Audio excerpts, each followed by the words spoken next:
Trading lessons learned, but still profits were made. If you saw my video from last time, exactly what I said would happen, happened. As soon as the market opened on Sunday, I didn't want to enter because I knew it was going to be extremely volatile.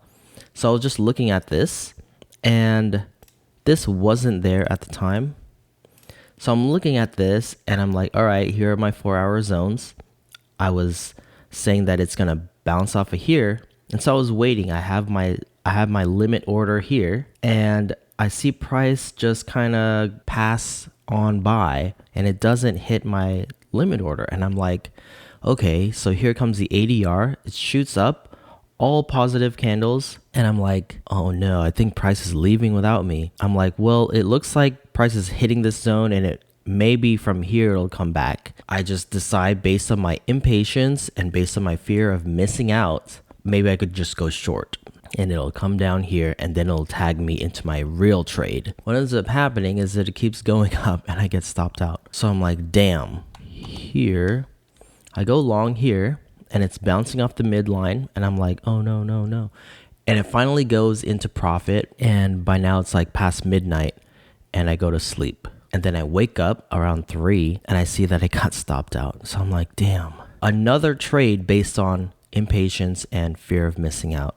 So here comes the ODR, and I'm like, well, maybe it's still not going to touch my original limit. So I enter along from here and I get stopped out again. That's a third stop out. So here's my original limit that I literally set way back, like at 6:05 Eastern. I set this limit. Had I just waited for this to be hit and not entered manually, like, why am I setting a limit and then entering the market before my limit is hit? Like, it doesn't make any sense. And it's only because of impatience and the fear of missing out. So that is the secret combination for disaster. The combination of impatience and the fear of missing out is a recipe for disaster. Let's look at what happened. So I'm in the money. I wake up, it's like 7 o'clock in Texas, and I'm in the money. So I'm like, you know what? I really don't want to lose again. So I'm going to set my trade to break even. And I put it, so the entrance was 57.59. So I put my stop loss at 57.60, I believe.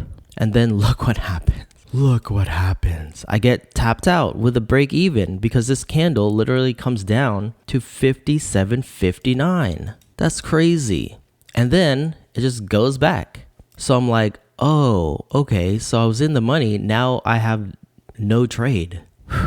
So then I'm like, well, all right. Obviously we're going up. So I'm just going to enter here at 58.03. Stop loss below the IDR. I'm just going to go for this. Originally, my take profit was going to be 58.65, was because it's right above the ODR high here, and it's right at the top of ADR, which has not been hit. So I'm like, all right, let's just do 58.65. So again, because of all this trauma, because of my impatience and fear of missing out created the disasters, now I have this trauma affecting my performance. And I'm like, all right, let's just close it now because I don't want to lose. And what ends up happening is it goes to my take profit. All right, so lessons learned. I still made profit.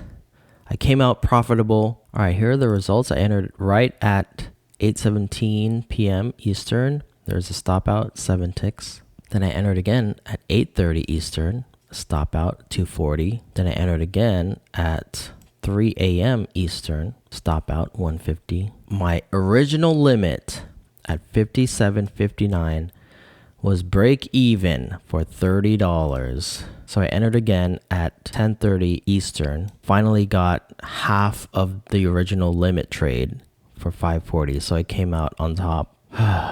All right, so next trade.